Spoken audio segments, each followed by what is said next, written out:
Jika kita memperhatikan price action, mungkin kalian akan melihat, setelah harga berhasil break dan close dari satu candle yang berlawanan arah, biasanya harga akan melakukan pullback sebelum kembali dan melanjutkan tren utamanya.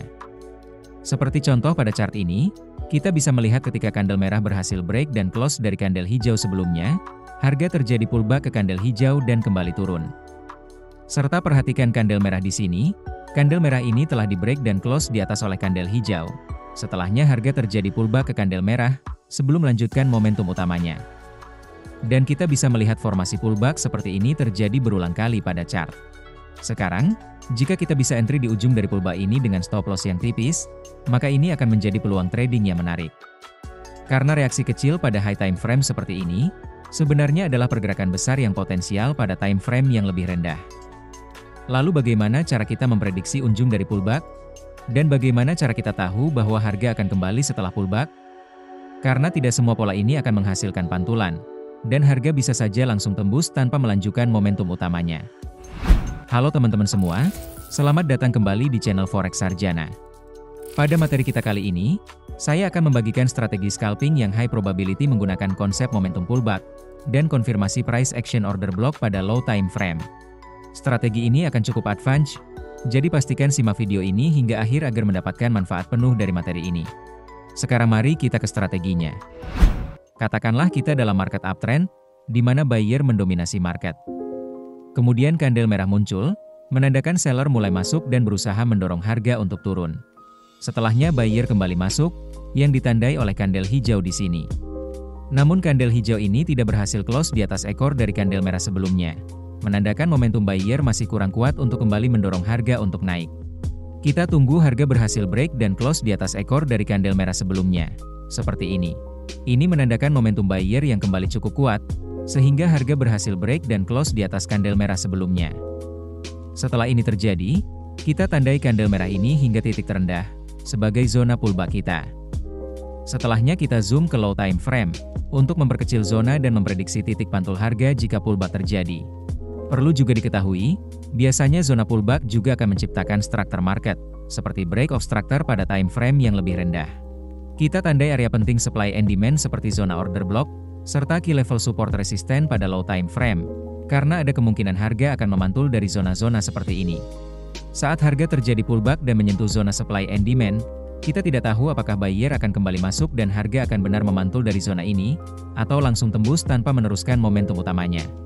Untuk itu kita perlu kembali zoom ke time frame yang lebih rendah untuk mencari pertanda konfirmasi price action, bahwa momentum buyer kembali masuk untuk melanjutkan momentum uptrend. Perhatikan pada time frame paling rendah, kita bisa melihat candle hijau close di atas candle merah sebelumnya, menandakan momentum buyer kembali masuk dari zona demand ini. Dari sini kita bisa entry buy, dengan stop loss beberapa pips di bawah swing low, dan pastikan take profit lebih besar dari stop loss. Jadi poin utamanya adalah, pada market uptrend high time frame, zona pullback akan terbentuk ketika candle hijau close di atas ekor dari candle merah sebelumnya.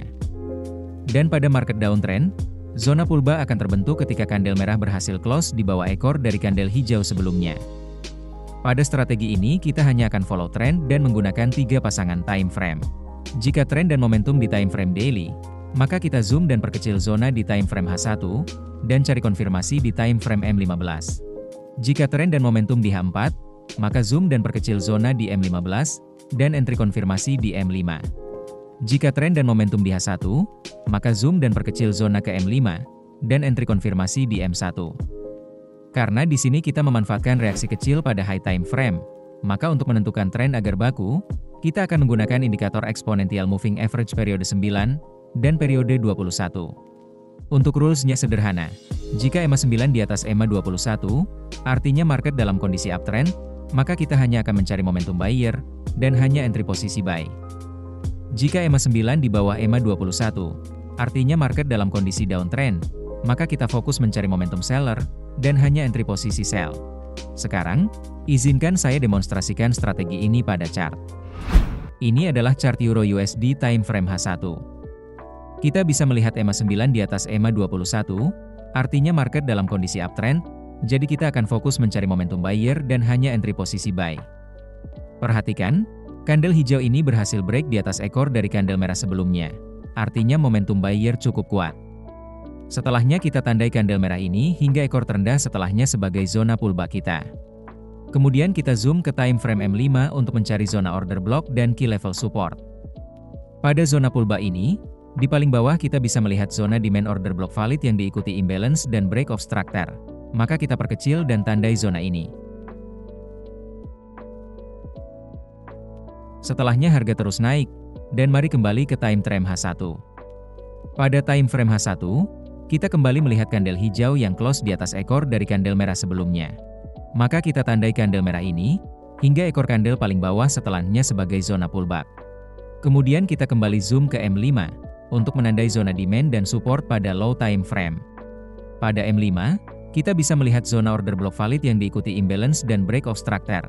Maka kita tandai zona ini hingga area support, karena posisi zona order block ini berada pada area support. Saat harga kembali ke zona order block M5, maka kita zoom ke time frame yang lebih rendah seperti M1, untuk mencari konfirmasi momentum dari buyer. Perhatikan, saat harga menyentuh zona demand pada time frame 1 menit, kita bisa melihat kandel hijau yang close di atas kandel merah sebelumnya. Menandakan momentum buyer kembali masuk saat harga menyentuh zona ini. Di sini kita bisa langsung melakukan entry buy, atau menggunakan konfirmasi 50% imbalance. Dan ingat untuk scalping di time frame serendah M1, setiap pips harus kita perhitungkan. Oleh karena itu, kita sangat perlu memperhatikan spread. Ini dikarenakan saat kita entry buy, maka kita akan mendapatkan harga as, yaitu harga bid yang ditambah spread. Spread pada setiap akun dan broker akan berbeda-beda. Sebagai contoh, di sini saya menggunakan broker Exness dengan jenis akun raw spread. Jika kita perhatikan pada pair Euro USD, nilai spreadnya kurang dari 1 pips, atau 10 poin pada broker 5 digit. Akun jenis ini memang memiliki spread yang cukup rendah. Namun pada akun jenis ini akan dikenakan biaya komisi sebesar $7 per lot. Namun saya lebih suka komisi daripada transaksi saya terganggu hanya karena spread yang tiba-tiba melebar. Untuk itu sebaiknya pastikan akun trading yang kalian gunakan memiliki spread yang cukup ketat, terutama jika teman-teman melakukan scalping di time frame rendah seperti ini. Kemudian untuk stop loss buy, akan berada pada swing low dikurangi nilai ATR. Mari kita masukkan dulu indikator ATR-nya pada chart. Perhatikan angka yang muncul di bagian kanan bawah indikator ATR. Stop loss buy akan kita kurangi angka ini. Untuk target profit bebas, dan ingat, semakin tinggi RR maka win rate akan semakin rendah, dan lebih sering terjadi loss beruntun. Jadi, pada demonstrasi ini saya hanya akan menggunakan RR 1:2. Dan transaksi ini berakhir profit.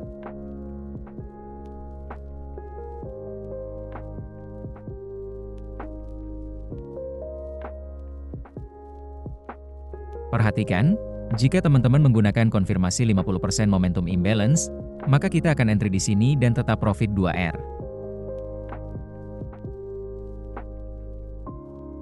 Sekarang mari kembali ke H1. Pada H1, harga kembali turun dan menyentuh zona demand M5 kita sebelumnya. Maka kita zoom ke M1, untuk mencari konfirmasi momentum dari buyer. Pada time frame M1, kita bisa melihat pola strong bullish engulfing, di mana kandel hijau close di atas ekor dari kandel merah sebelumnya. Maka ini bisa menjadi peluang kita untuk entry posisi buy. Stop loss akan berada pada swing low dan dikurangi nilai ATR. Untuk target profit akan tetap 1:2.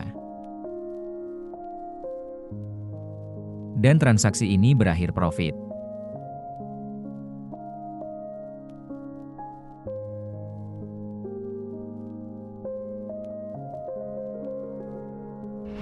Sekarang untuk market downtrend.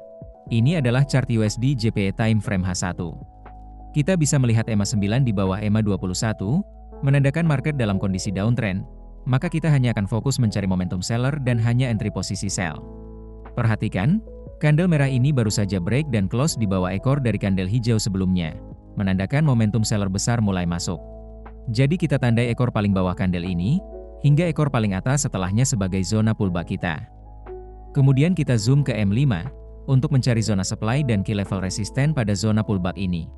Perhatikan, pada M5 kita bisa melihat zona supply order block dan resistance yang diikuti imbalance, dan break of structure. Maka kita tandai dua zona ini. Saat harga kembali ke zona ini, kita zoom ke time frame M1 untuk mencari pertanda momentum dari seller. Pada M1, kita bisa melihat pola strong bearish engulfing, di mana kandel merah ini close di bawah ekor dari kandel hijau sebelumnya. menandakan momentum seller mulai masuk pada zona ini. Maka ini bisa menjadi peluang kita untuk entry posisi sell. Untuk posisi sell, maka stop loss akan berada pada swing high ditambah nilai ATR dan ditambah spread. Untuk itu, mari kita cek spread pair USD JPY pada MetaTrader kita. Perhatikan, pada pair USD JPY, spreadnya kurang dari 1 pips atau 10 poin. Jadi stop loss akan kita tambahkan nilai ATR dan spread. Ingat, untuk posisi sell maka stop loss akan ditambahkan spread. Namun untuk posisi buy, spread akan berada pada titik entry. Untuk take profit akan tetap 1:2. Dan transaksi ini terkena stop loss. Setelahnya, candle merah kembali close di bawah ekor dari candle hijau sebelumnya. Maka kita bisa kembali entry sell di sini. Untuk rules ini sebaiknya kita hanya boleh 2 kali entry pada satu area, dan jika transaksi ini terkena stop loss, maka kita batalkan zona ini. Untuk SL dan TP rule-nya tetap sama. Dan transaksi ini berakhir profit 2R.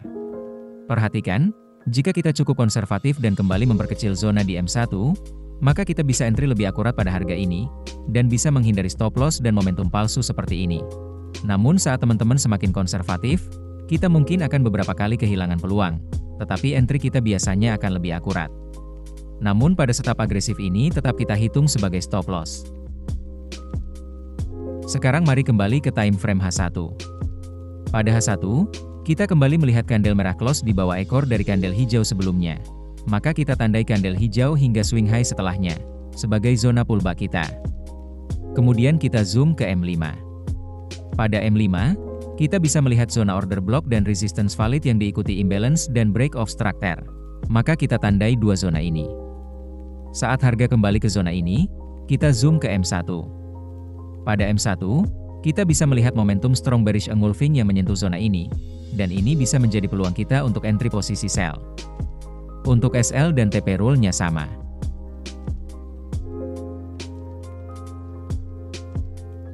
Dan transaksi ini berhasil profit 2R.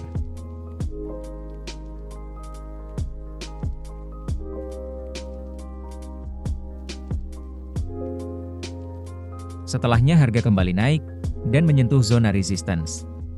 Perhatikan, di sini harga break dan close di bawah ekor dari candle hijau sebelumnya dan menyentuh zona resistance. Karena momentum hanya akan valid jika menyentuh zona. Maka kita bisa entry sell di sini. Dan ingat, untuk SL berada pada swing high ditambah HTR dan ditambah spread. Target profit akan tetap 2R.